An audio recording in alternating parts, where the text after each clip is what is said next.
नमस्कार दोस्तों, मैं हूं रत्नेश कुमार और माई शेयर मार्केट स्कूल के प्लेटफॉर्म पर आपका स्वागत है। फिर से एक बार हम लेकर आए हैं आपके लिए डेली मार्केट एनालिसिस, जिसमें हम लोग डिस्कस करते हैं निफ्टी, बैंक निफ्टी और सेंसेक्स के बारे में कि आज दिन भर मार्केट ने किस तरीके से काम किया और नेक्स्ट डे यानी कि अगले दिन किस तरीके से काम कर सकता है। तो आज की अगर क्लोजिंग हम लोग देखें तो जो हमने पहले डिस्कशन किया हुआ है, जो लगातार करते हुए आ रहे हैं कि जब तक मार्केट हाई नहीं ब्रेक करता है, ऊपर क्लोजिंग नहीं देता है, तब तक फ्रेश बाइंग में हम एंटर नहीं करने वाले। तो आज निफ्टी ने लगभग यहाँ पर हम अगर देखेंगे तो 88 पॉइंट्स नीचे क्लोजिंग किया है, 88 पॉइंट नीचे क्लोजिंग किया, माइनस में क्लोजिंग किया है। यहीं पे अगर हम बैंक निफ्टी को देखेंगे तो बैंक निफ्टी ने लगभग अगर आप देख पाए तो 460 पॉइंट नीचे बैंक निफ्टी ने क्लोजिंग दिया है और सेंसेक्स ने 287 पॉइंट नीचे क्लोजिंग दिया है कल के कंपैरिजन। मतलब मार्केट अगर तीनों इंडेक्स को देखें कि तीनों बेंचमार्क इंडेक्स को अगर हम देखते हैं तो तीनों ने आज डाउन साइड में काम किया है, मतलब बियरिश। चलिए, तो सबसे पहले हम यहाँ पर निफ्टी को एनालाइज करेंगे और फिर हम bank Nifty and then Sensex पे हम लोग मूव कर जाएंगे। यहाँ पे आप डेली चार्ट देखेंगे तो ये एक बियरिश एनगल्फिंग कैंडल की फॉर्मेशन हुई थी। यहाँ पर बियरिश एनगल्फिंग कैंडल की फॉर्मेशन हुई, जो कि एक नेगेटिव कैंडल स्टिक पैटर्न है। आपका 2 कैंडल स्टिक पैटर्न है और नेगेटिव है, इस तरीके से फॉर्मेशन होता है। और एक ग्रीन कलर का कैंडल बनता है और फिर एक रेड कैंडल का कैंडल बिल्कुल कवर कर लेता है इस ग्रीन को। तो ये कहलाता है 2 कैंडल पैटर्न, जो बियरिश 2 कैंडल पैटर्न है आपका। इसके बाद एक दिन मार्केट ये छोटा सा आपका जो कैंडल बना रहा है, स्पिनिंग टॉप टाइप कैंडल, तो स्पिनिंग टॉप भी बियरिश कैंडल ही रिप्रेजेंट करता है। अब आज मार्केट ने गैप अप ओपनिंग दी, गैप अप ओपनिंग के बाद मार्केट नीचे ही आता रहा। तो देखते हैं किस तरीके से यहाँ पे ट्रेड किया दिन भर। तो हम चलेंगे 5 मिनट के चार्ट पे। हम एनालाइज करते हैं इंटरडे के लिए 15 मिनट के चार्ट पर, और जो हम ट्रेड एग्जीक्यूट करते हैं वो 5 मिनट के चार्ट पर। तो यहाँ पे आप देखिए ट्रेंड लाइन का ब्रेकआउट तो हुआ था, बट जो मैंने कल बात बोला था कि अगर गैप अप और गैप डाउन के बाद, क्योंकि रेजिस्टेंस तो है ऊपर, ठीक है, सेलर्स ऊपर हैं और प्रॉफिट बुकिंग भी होगी, पुल बैक भी मार्केट लेगा। तो इस केस में अगर फ्लैट ओपनिंग करके फिर धीरे धीरे ऊपर जाता तब बाइंग में हमारे चांस थे। लेकिन मार्केट ने क्या किया है, यहाँ पर ये जो ट्रेंड लाइन था इसको गैप अप के साथ ब्रेक कर दिया। जनरली क्या होता है कि मार्केट किसी भी एक स्ट्रॉन्ग रेजिस्टेंस को या सपोर्ट को जब ब्रेक करता है तो गैप अप के साथ या गैप डाउन के साथ कर देता है। अब दिक्कत की बात यही इंडियन मार्केट में एक होती है कि गैप अप और गैप डाउन के बाद आपको रुकना होता है, एकदम से आप ट्रेड नहीं ले सकते। अब यहाँ पे आप देखो तो यहाँ से रिजेक्शन मिल रहा है, दूसरी कैंडल को भी सेम जगह से यहाँ पे रिजेक्शन फेस करना पड़ रहा। मतलब पहला 10 मिनट का कैंडल आप देख पाओ तो वहाँ पे बेरिश रिजेक्शन मिल रहा है। और तीसरा जो कैंडल कंफर्म कर दिया यहाँ पे कि मार्केट डाउन साइड में जाने वाला है। तो आपका जो एग्जीक्यूशन एंट्री यहीं पे बनता है, सेल की एंट्री, और इसके ऊपर आपका स्टॉप लॉस बन जाता है। तो बहुत ज़्यादा पॉइंट्स का स्टॉप लॉस नहीं है। अगर आप यहाँ पे रिस्क टू रिवॉर्ड रेशियो, अगर हम यहाँ पे सेल का पोजीशन बनाते हैं और हमारा स्टॉप लॉस आता है तो लगभग 40 पॉइंट का, 41-42 पॉइंट का आपका स्टॉप लॉस बनता है, और इसके बदले में टारगेट आप जहाँ तक आप अचीव कर सको। हालांकि नीचे ही मार्केट गिरा है और टारगेट यहाँ पे 1:4 से ज़्यादा का आपको मिला है। क्लियर? तो यहाँ पे अब देखने वाली बात है कि ये आप देखो, ये जो लेवल है हमारा, ये रेजिस्टेंस का लेवल है और यहाँ पे सबसे ज़्यादा ओपन इंटरेस्ट खड़ा है। यहाँ पे भी आपका रेजिस्टेंस है, यहाँ पे रेजिस्टेंस बार बार ऊपर से रिजेक्शन ले रहा था मार्केट, इस लेवल को ब्रेक नहीं कर पा रहा था। मतलब कि एक ब्रेक ऑफ स्ट्रक्चर था यहाँ पर, और फिर ये यहाँ पे गया तो ये रेजिस्टेंस बन चुका था हमारा, और यहाँ से बार बार रिजेक्शन आ रहा था और अल्टीमेटली यहाँ पे फॉल कर गया, जो कि एक यहाँ पे सपोर्ट आपका था। ये जो सपोर्ट हमने बात किया था कि वो सपोर्ट को अगर रिस्पेक्ट देता है तो ठीक है, लेकिन वो अगर मार्केट ब्रेक करता है तो हमें अच्छा नीचे की ओर, अगर आपको ध्यान हो पिछले एनालिसिस, तो हमने जो लेवल्स दिए थे आपको कि 25,473 है ना, इसके नीचे अगर मार्केट जाता है तो आपको अच्छा मूव दे देगा। तो निफ्टी ने आज लगभग वैसा ही काम किया है। चलिए, दूसरा, जब यहाँ पे फॉल किया तो फिर से आप देखोगे प्राइस एक्शन को स्टडी करना बहुत ज़रूरी होता है। मार्केट नीचे से विक नीचे से आप देखोगे तो कैंडल का विक नीचे से बिगर बनने लग जा रहा है। जब बिगर विक बन रहा है यानी कि ये एक रिवर्सल का साइन होता है। जब भी नीचे से विक बड़ा बनने लग जाए तो यहाँ पे इस कैंडल को आप देखो, इस कैंडल को देखो, इस कैंडल को देखो, तो ये सारे जो यहाँ पे रिप्रेजेंट कर रहे हैं एक स्ट्रॉन्ग रिवर्सल का पैटर्न, और वैसे भी मार्केट बुल्स के कंट्रोल में है। तो यहाँ पे जो पैटर्न बन रहा है प्राइस एक्शन को आप देखना, यहाँ पे एक डब्ल्यू पैटर्न की फॉर्मेशन हुई है और डबल बॉटम भी आप 5 मिनट के चार्ट पे आपको डबल बॉटम देखने को मिल रहा है। फाइनली ये कैंडल ब्रेकआउट देता है और थोड़ा सा आप कहाँ तक आप रुकोगे, क्योंकि ये जो लाइन था ना 25,472 या 73 का, ये आपका सपोर्ट की तरह काम कर रहा था।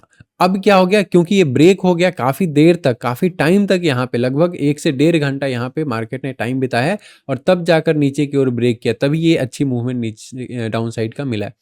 अब ये क्योंकि इस पहले सपोर्ट था, अब ये रेजिस्टेंस की तरह काम किया, तो यहाँ से फिर से रिवर्सल हो गया। तो टारगेट अगर आप यहाँ पे बाइंग कर रहे हो तो पहला टारगेट यहीं तक का रहने वाला है आपका। तो जब भी कन्वर्जन होता है किसी रेजिस्टेंस का सपोर्ट में और सपोर्ट का रेजिस्टेंस में, तो उसका आपको खास ध्यान रखना होगा। वही आपको टारगेट भी प्रोवाइड करता है और स्टॉप लॉस वाला जोन भी देता है। तो स्टॉप लॉस और टारगेट किस तरीके से आइडेंटिफाई करते हैं कि अगर आप रेजिस्टेंस और सपोर्ट निकालने आ गए, आपको डिमांड एंड सप्लाई जोन निकालने आ गया आपको, तो आप स्टॉप लॉस और टारगेट भी आइडेंटिफाई कर लोगे कि किस ट्रेड में हमारा कितना स्टॉप लॉस जाने वाला है। क्लियर? और खासकर अगर आप ऑप्शंस में काम कर रहे हो तो मैं स्टॉप लॉस किसी और वीडियो में डिस्कस करूंगा आपके साथ, दूसरा वीडियो में लेकर आऊंगा कि स्टॉप लॉस कौन से सेगमेंट में, कैश मार्केट में कितना स्टॉप लॉस होता है, ऑप्शंस में कितना स्टॉप लॉस जा सकता है, फ्यूचर्स में कितना स्टॉप लॉस जा सकता है। तो इन सारी चीज़ों पे हम बात करेंगे किसी और वीडियो में। अब कल किस तरीके से मार्केट फिर से काम कर सकता है, तो आप इस बात का ध्यान रखेंगे कि ये अब हमारे लिए रेजिस्टेंस है। तो पहला रेजिस्टेंस तो ये रहेगा, आप मानकर चलना क्या है, ये जो जोन है आपका, इस जोन को आप रेजिस्टेंस मानकर चलो, यानी कि 25,472 से लेकर 25,520 तक का जोन आपका रेजिस्टेंस रहने वाला है। अगर इसके ऊपर जाता है, जो अभी उतना, अगर कोई न्यूज़ आ जाती है तो अलग बात है, लेकिन अभी यहाँ पे पुल बैक प्रॉफिट बुकिंग का सिनेरियो बन रहा है। तो 1 2 दिन 3 दिन इस तरीके से, जैसे मैंने आपसे बोला था कि मार्केट या तो साइडवेज रहेगा या डाउन साइड में मूव देगा।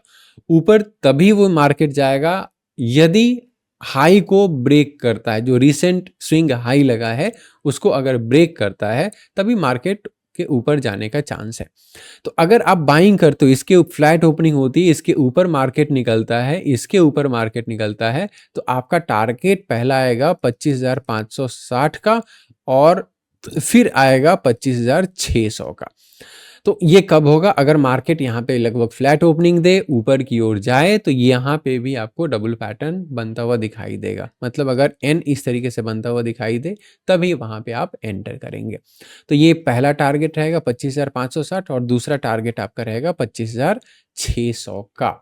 अब ऊपर की ओर सेलर्स बैठे हुए हैं तो ध्यान रखना है। नीचे की ओर अगर आप देखते हैं तो नीचे फिर से हमारे लिए ये जो लेवल रहेगा ये सपोर्ट प्रोवाइड करेगा। तो ये आपका लेवल लगभग 25,400, पहले भी मैंने आपसे बात किया था कि मार्केट 25,400 को टच कर सकता है, जो मार्केट ने लगभग यहाँ पे आप देखोगे 25,375-78 तक मार्केट आया था। तो पिछले जो एनालिसिस आपके साथ शेयर किया जाता है डेली बेसिस पे, उसको ध्यान से देखिए, सीखिए और फिर मार्केट में आप काम कीजिए उसी हिसाब से। तो कल किस तरीके से काम कर सकता है निफ्टी, ये हमने यहाँ पे डिस्कस किया कि अगर यहाँ पे फ्लैट ओपनिंग होती है, मार्केट ऊपर की ओर निकलता है, बाइंग में अगर हम जाते हैं, क्योंकि यहाँ से ये जो है ना अभी बाइंग शो कर दिया है मार्केट ने, आज लास्ट मोमेंट में, लास्ट के 1 से 1.5 घंटे में यहाँ पे मार्केट ने कंसोलिडेट किया है और एक बाइंग मतलब बुल्स के कंट्रोल में आया है। छोटे टाइम फ्रेम पे अगर हम देख रहे हैं तो ठीक है, बड़े टाइम फ्रेम पे अभी हम मतलब इंट्राडे में अगर चलेंगे तो डाउन साइड में है, और उससे भी बड़े टाइम फ्रेम पे अगर हम डेली टाइम फ्रेम पे अगर हम जाते हैं तो फिर वहाँ पे आपका थोड़ा सा अपसाइड का जरूर देखने को मिलेगा। फिलहाल ये बहुत अच्छा लेवल था हमारा 25,000 400 का पहले भी मैंने आपको लेवल दिया हुआ था, यहाँ से मार्केट ने सपोर्ट लिया है और यहाँ पे फिर से मार्केट ने 25,472 का लेवल टच करके नीचे 25,442 के आसपास क्लोजिंग दिया है। तो आज -88 पॉइंट्स नीचे मार्केट ने क्लोज किया है। चलिए, तो ये तो रहा हमारा निफ्टी का। आगे चलते हैं हम लोग, आगे हम डिस्कस कर लेते हैं बैंक निफ्टी का। बैंक निफ्टी में किस तरीके से काम हुआ है। तो बैंक निफ्टी ने, जैसा हमने बात किया कि 460 पॉइंट नीचे की ओर क्लोजिंग दिया है और कल परसों के बेस पे, इस कैंडल के बेस पे जो हमने डेली सपोर्ट मार्क किया हुआ था वो कल ब्रेक नहीं हुआ था, लेकिन आज मार्केट ने नीचे क्लोजिंग कर दी है। तो चलते हैं 5 मिनट के चार्ट पर, किस तरीके से मार्केट ने परफॉर्मेंस दिखाया है आज। देखिए, एक बात आप समझिएगा कि जब आप मार्केट क्लोज होने के बाद एनालाइज करते हैं तो आपको आसान लगता है, लेकिन इतना आसान भी नहीं होता है। तो जब तक आपके पास कॉन्फिडेंस नहीं आता है तब तक आप अच्छे ट्रेड्स नहीं ले सकते। जैसे आप बहुत ध्यान से समझिए इस चीज़ को, ये जो पैटर्न मैं आपको अभी दिखाने जा रहा हूँ और किस तरीके से कन्फर्मेशन बेस्ड हम ट्रेड ले सकते हैं और लेना चाहिए भी। विदाउट कन्फर्मेशन तो कोई ट्रेड नहीं। सबसे पहला है आपका सेटअप, कोई ना कोई होना चाहिए, कोई ना कोई आपके पास स्ट्रैटेजी होनी चाहिए।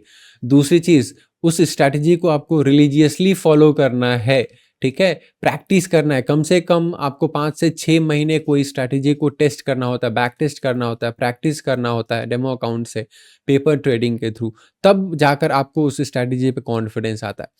अब आप जरा ध्यान से देखो, ये 30 तारीख को क्या हुआ था, मार्केट ऊपर गया, यहाँ से रिजेक्शन लिया। दूसरा, उसी दिन फिर से ऊपर गया, यहाँ से रिजेक्शन लेता है मार्केट, यहाँ पे थोड़ा सा गैप अप ओपनिंग होता है, नीचे आ जाता है। कहने का सिंपल मतलब है, ये जो लेवल हमारे पास आ रहा है ये हमारा रेजिस्टेंस हो जा रहा है। अब मार्केट गैप अप ओपनिंग देते हैं, पहले 5 मिनट में तो हम एंटर नहीं करने वाले, 5 मिनट तो कम से कम हमें रुकना ही होगा मार्केट के डायरेक्शन कन्फर्मेशन करने के लिए इंट्राडे में। अब ये मार्केट यहाँ पे ओपनिंग होता है, ऊपर की ओर जाता है और नीचे क्लोजिंग होती है, इतनी बड़ी कैंडल, यानी कि आप सोच सकते हो कि वॉल्यूम कितना हो सकता है इस कैंडल में।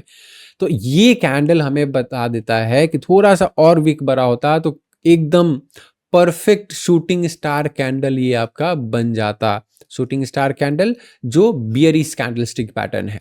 तो हालांकि ये बहुत ही यहाँ पे सेलिंग, स्ट्रॉन्ग सेलिंग आई है।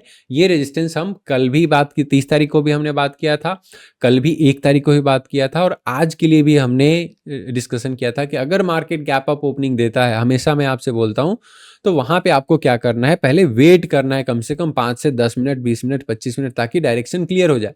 कभी कभी 5 मिनट में भी क्लियर हो जाए, जैसे अभी हो गया क्लियर यहाँ पे, है ना, ये क्लियर हो गया। यहाँ पे आप स्टॉप लॉस रख लो, ठीक है, और टारगेट उसके हिसाब से देखेंगे स्टॉप लॉस को कितना बनता है। टारगेट में अगर आप देखोगे तो पहले आधे 1 घंटे में ही बहुत अच्छा टारगेट आपको मिला है। और कहां तक आया है आप ध्यान रखना, ये डेली सपोर्ट मैंने आपको दिया हुआ था, ठीक है, 57,233। अब पिछला एनालिसिस, कल का एनालिसिस जरूर आप देखो, ठीक है। जब भी मैं बताता हूं कि कल का एनालिसिस आप देखो, इसका मतलब वहां पे मार्केट ने बहुत अच्छा रिस्पेक्ट दिया है हमारे सपोर्ट एंड रेजिस्टेंस जोन जो हमने आइडेंटिफाई करके आपको दिए। तो मार्केट यहाँ पे रुका है, आप देखो कम से कम यहाँ पे 1 से 1.5 घंटे मार्केट यहाँ पे रुका है इस सपोर्ट जोन पे। और यहाँ पे जो बायर्स थे फिर डरे और फिर जैसे ही स्टॉप लॉस लोगों के कटे, यहाँ पे आप देखो, यहाँ पे स्टॉप लॉस लोगों के लगे हुए थे। तो बार बार जब यहाँ पे स्टॉप लॉस कटा तो मार्केट फिर से नीचे की ओर बहुत अच्छा यहाँ पे मूव शो किया मार्केट ने। तो आप बिल्कुल ध्यान से देखा करो, जो भी एनालिसिस हम यहाँ पे प्रोवाइड करते हैं वो बहुत अच्छी स्टडी पे बेस्ड होती है। तो एक तो यहाँ पे आपकी एंट्री, परफेक्ट एंट्री इस कैंडल ने दिया है आपको। दूसरा, हाफ क्वांटिटी यहाँ पे एग्जिट, जब जैसे ही टारगेट 1 आता है आप 50% क्वांटिटी आप एग्जिट कर दो और 50% क्वांटिटी के लिए कॉस्ट पे आप लाकर स्टॉप लॉस रख दो, आपका लॉस नहीं होने वाला है। तो इसको कहते हैं हम लोग स्टॉप लॉस ट्रेलिंग। इसके ऊपर भी मैं एक अलग से वीडियो बना दूंगा, स्टॉप लॉस ट्रेलिंग बेसिकली होता क्या है। और स्टॉप लॉस ट्रेडिंग से ही हम बड़े प्रॉफिट्स कैप्चर कर सकते हैं। दूसरी चीज, दूसरों के प्रॉफिट्स और लॉसेस पे आपको ध्यान नहीं देना है, आपको खुद अपना एक स्ट्रैटेजी निकालना है सीखते हुए। पहले आप सीखिए सारी जितने भी चीजें मार्केट में, जितने भी टूल्स हैं, चाहे टेक्निकल एनालिसिस हो, फंडामेंटल एनालिसिस हो, है ना, स्टॉक्स को कैसे सिलेक्ट करना है, न्यूज एंड डेटा को कैसे मोनेटाइज करना है, कैसे रीड करना है, ये सारी चीजें आइडेंटिफाई करने आपको आना चाहिए, ठीक है। तब जाकर आप अपनी स्ट्रैटेजी चेक करो। मतलब सबसे पहला स्टेज होता है लर्निंग का, उसके बाद स्टेज होता है प्रैक्टिस का, और उसके बाद ही आपको कॉन्फिडेंस आएगा। और फिर जब रियल मार्केट में रियल मनी से आप स्टार्ट कर रहे हो तो कम क्वांटिटी से, कम पैसे से आप स्टार्ट करो, तब जाकर कॉन्फिडेंस आएगा। नहीं तो पहले ही आपका पूरा का पूरा कॉन्फिडेंस खत्म हो जाएगा। तो ये ध्यान रखना है आपको। तो यहाँ पे हमने क्या कहा कि इस कैंडल ने बहुत अच्छी आपको एंट्री दी, इस कैंडल ने, यहाँ पे आपकी एंट्री बन रही है। अगर आप यहाँ पे रिस्क रिवॉर्ड देखोगे कितना स्टॉप लॉस आपका जाता है, तो स्टॉप लॉस लगभग 160 पॉइंट का जाता है, जो बनता है 0.28%। किस केस में? ये अगर आप यहाँ पे इंडेक्स को यानी कि फ्यूचर भी ट्रेड करते हो तो यहाँ पे 0.28% का स्टॉप लॉस जाता है। टारगेट तो अपने हिसाब से हम ले सकते हैं, ठीक है। पहला टारगेट तो यही 57,233 का जो आपको लेवल दिया गया था वही आपका टारगेट हो जा रहा है, यानी कि डेली सपोर्ट 57,233, ये आपका पहला टारगेट। और यहाँ पे आपको क्या करना होता है, जब भी पहला टारगेट अचीव हो जाए तो आप अपना 50% क्वांटिटी एग्जिट करो, और फिर जो स्टॉप लॉस यहाँ पे था इसको कॉस्ट पे लाकर यहाँ पे आपको रख देना होता है। अब आपको लॉस नहीं होने वाला, जो प्रॉफिट आ गया 50% प्रॉफिट तो आपका वो हो गया, ठीक है, 50% क्वांटिटी पे। और नेक्स्ट 50% के लिए आप अगले स्विंग लो का इंतजार करो। जैसे ही ये ब्रेक होता है, यहाँ पे आ गया मार्केट, अब परफेक्ट आपको मिल रहा है, कितना वहां पे मिल रहा है ये हम देख लेते हैं। टोटल यहाँ पे आपको मिल रहा है 1:3 से ज्यादा, ठीक है। और बहुत अच्छा ये आपका रिस्क रिवॉर्ड रेशियो है, तो बिल्कुल इस हिसाब से आप एंटर कर सकते हो। कल की अगर बात करें तो कल किस तरीके से मार्केट ट्रेड कर सकता है। अब जो हमारा सपोर्ट 2-3 दिन से काम कर रहा था, ये जो हमारा डेली सपोर्ट था, अब हमारा डेली वो रेजिस्टेंस बन गया है। डेली रेजिस्टेंस मैं नहीं बोल रहा हूँ, ये मेरा रेजिस्टेंस बन गया। डेली रेजिस्टेंस कुछ और होगा, उसके बाद हम बाद में करेंगे, ठीक है। ये हमारा अब रेजिस्टेंस हो गया। अब फिर से देखना है, अगर मार्केट ये तो आप देखोगे डब्ल्यू पैटर्न बनाकर फिर ऊपर गया था, यानी कि लास्ट मोमेंट में थोड़ी सी बाइंग आई है। तो आपको ध्यान रखना है, कल यहाँ पे अगर फ्लैट ओपनिंग देता है, बहुत अच्छा यहाँ पे पैटर्न आपका बन रहा है, बहुत अच्छा यहाँ पे एनालिसिस आपको बताने जा रहा हूँ कि ये एन पैटर्न इस तरीके से बना सकता है। अगर ये कुछ इस तरीके से बनता है तो इसके ब्रेक होने पर आप बाइंग में जा सकते हो। और जाओगे बाइंग में तो कहाँ तक का टारगेट, ये आपका पहला टारगेट रहने वाला है। और मोस्ट प्रोबेबली क्योंकि अब ये रेजिस्टेंस बन गया है, काफ़ी समय के बाद ये ब्रेक हुआ है, काफ़ी कंसोलिडेशन के बाद ये ब्रेक हुआ है, तो मोस्ट प्रोबेबली ये पहला टारगेट अचीव होने के बाद मार्केट कुछ रिवर्सल यहाँ से लेगा। तो आप कोशिश करना कि 57,233 पे आप एग्जिट कर दो अगर आपने बाइंग किया हुआ है। सेलिंग में कब हम आएंगे, अगर ये नीचे ब्रेक करता है, आज के लो को अगर मार्केट कल ब्रेक करता है तब नीचे की ओर आप देख सकते हो। अदरवाइज फिलहाल कल के लिए मैं सेलिंग में नहीं देख रहा हूं, बशर्ते कोई न्यूज ना आ जाए। स्टार्टिंग में फर्स्ट हाफ में आप बाइंग देख सकते हो, अगर फ्लैट ओपनिंग होती है तो। अगर गैप अप या गैप डाउन ही हो जाता है तो फिर आपको वेट करना है कम से कम 15 से 20 मिनट तक, मार्केट का डायरेक्शन क्लियर हो जाएगा तब जाकर आपको अपनी एंट्री बनानी है एनालिस्ट के, क्योंकि मार्केट में सिनेरियो चेंज होता रहता है, ठीक है। तो जो हम अभी एनालिसिस दे रहे हैं आपको, वो मार्केट में जाने के बाद जैसे ही गैप अप और गैप डाउन होता है सारी चीज़ें बदल जाती हैं फिर उस केस में। हाँ, सपोर्ट और रेजिस्टेंस रहेगा, लेकिन कंफर्मेशन के टाइम पे वक्त लग सकता है वहाँ पे। अगला है हमारा सेंसेक्स को, सेंसेक्स देखते हैं। तो सेंसेक्स ने भी वैसा ही काम किया है, बिल्कुल वही चीज़ें जो हमने पहले आपसे डिस्कस किया था। सेंसेक्स ने आज 287 पॉइंट नीचे क्लोजिंग दी है आपको, 83,409 के आसपास क्लोजिंग मार्केट ने दिया है। तो यहाँ पे देखोगे ये बियरिश एनगल्फिंग कैंडल तो बना ही था, और एक दिन ये डोजी टाइप कैंडल बना, और फिर ये आज नेगेटिव कैंडल। तो ये एक्सपेक्टेड था कि सेलिंग आएगा। मैंने पहले ही कहा था कि अगर ये हाई ब्रेक जब तक नहीं करता है तब तक आप फ्रेश बाइंग नहीं देख सकते हो। तो हमारा ट्रेड कहाँ पे बन रहा था, सेल साइड में ही अपॉर्चुनिटी हमारी आ सकती थी, और सेल साइड में ही आई। तो एनालिसिस को बहुत आप ध्यान से देखिए। यहाँ पे आप जरा बहुत आप ध्यान से देखो क्या मैं बताने जा रहा हूँ। जैसे कि निफ्टी में देखा हमने, बैंक निफ्टी में, यहाँ पे भी आपको सप्लाई जोन आइडेंटिफाई करना होता है। ये देखो आप, ये एक रेजिस्टेंस बन गया है यहाँ पे, ये एक ब्रेक ऑफ स्ट्रक्चर था, पहला पॉइंट, दूसरा पॉइंट, तीसरा पॉइंट, एकदम ये स्ट्रॉन्ग रेजिस्टेंस बन गया। मार्केट ने लगभग ओपनिंग यहाँ पे दी आज मॉर्निंग में, और यहीं से फॉल कर गया। अब बताओ कितना इससे अच्छा प्राइस एक्शन आप क्या देख सकते हो, है ना। अब ये जो फिर से सपोर्ट टूट तो पहले ही गया था ना, ये रेजिस्टेंस तो था ही, ये भी रेजिस्टेंस था और ये भी रेजिस्टेंस था, यानी कि ये वाला जो जोन है आपका, ये वाला जो जोन, ये सेलर्स का जोन है यहाँ पे फिलहाल। और यहाँ से जैसे ही नीचे की ओर ब्रेक हुआ, आप देखो कितना अच्छा ये डाउन साइड में आपको ट्रेड मिला है सेल साइड में। तो ये बिल्कुल एक्सपेक्टेड था, सारी चीज़ें हमने पहले डिस्कस की हुई थी। अब बिल्कुल उसी हिसाब से मार्केट ने काम किया। डायरेक्टली यहाँ पे चलते हैं, कल किस तरीके से मार्केट काम कर सकता है। तो फिर से जो वो डेली सपोर्ट पहले आइडेंटिफाई किया गया था, ये अब आपका प्रॉपर रेजिस्टेंस है, ठीक है। तो यहाँ पे भी OI बहुत स्ट्रॉन्ग खड़ा है यहाँ पे, ठीक है। यहाँ पे तो अगर आप बाइंग में कर रहे हो, यहाँ पे लास्ट मोमेंट में तीनों इंडेक्स में बाइंग आई है, तो मोस्ट प्रोबेबली कल पॉसिबल ये हो सकता है, अगर मार्केट फ्लैट ओपनिंग देता है और ये इसको ब्रेक करता है, इसको अगर ब्रेक करता है, तो पहला टारगेट यही रहेगा आपका, यानी कि 83,774 का, और दूसरा टारगेट आपका रहेगा 84,000 का, ठीक है। तो बाइंग साइड में बिल्कुल कल हो सकता है अपॉर्चुनिटी आए, अगर ये ऊपर की ओर निकलता है, आप ध्यान रखना। तो ऊपर की ओर निकलने के लिए अगर ये डायरेक्टली गैप अप ओपनिंग देता है, तो फिर तो आपको रुकना है, ठीक है। फ्लैट ओपनिंग अगर देता है और फिर अगले 5 से 10, 15, 20 मिनट में आपको पता चल जाएगा कि मार्केट कहाँ पे जाने वाला है। तो सबसे पहले आपको इंट्राडे ट्रेंड आइडेंटिफाई करना है, जो कि आपको 5 मिनट और 15 मिनट के बेस पे पता चलेगा। ट्रेंड के बारे में भी एक अलग वीडियो मैं आपके लिए बना दूंगा कि ट्रेंड हम किस तरीके से आइडेंटिफाई करते हैं, ट्रेंड कब हम रिवर्सल आइडेंटिफाई कर सकते हैं, कि अपसाइड में जा रहे हैं तो कब रिवर्सल ले सकते हैं, डाउन साइड में जा रहे हैं तो कब रिवर्सल ले सकता है। तो हर कैंडल स्टिक पैटर्न पे जो भी आप टाइम फ्रेम देख रहे हो, उस टाइम फ्रेम पे आपको ट्रेंड आइडेंटिफाई करना होगा। और जब आप एनालाइज करते हो मार्केट को, तो आपको मल्टीपल टाइम फ्रेम पर एनालाइज करना होगा। तो इस ट्रेंड और मल्टीपल टाइम फ्रेम पे एनालाइज कैसे करते हैं, वो भी वीडियो अलग से आपको आपके लिए बना दिया जाएगा। बाकी जो भी टॉपिक आपको लगता है उस पर वीडियो आना चाहिए, कमेंट बॉक्स में आप वो लिख दीजिए।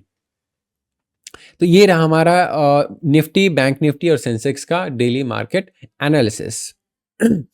ऐसे ही वीडियोस के लिए आप हमें सब्सक्राइब कर दीजिए, आप हमें फॉलो कर दीजिए, वीडियो को लाइक कीजिए, शेयर कीजिए, कमेंट कीजिए। कमेंट में आप अपने डाउट्स भी लिख सकते हैं, उसका जवाब आपको ज़रूर मिलेगा। धन्यवाद।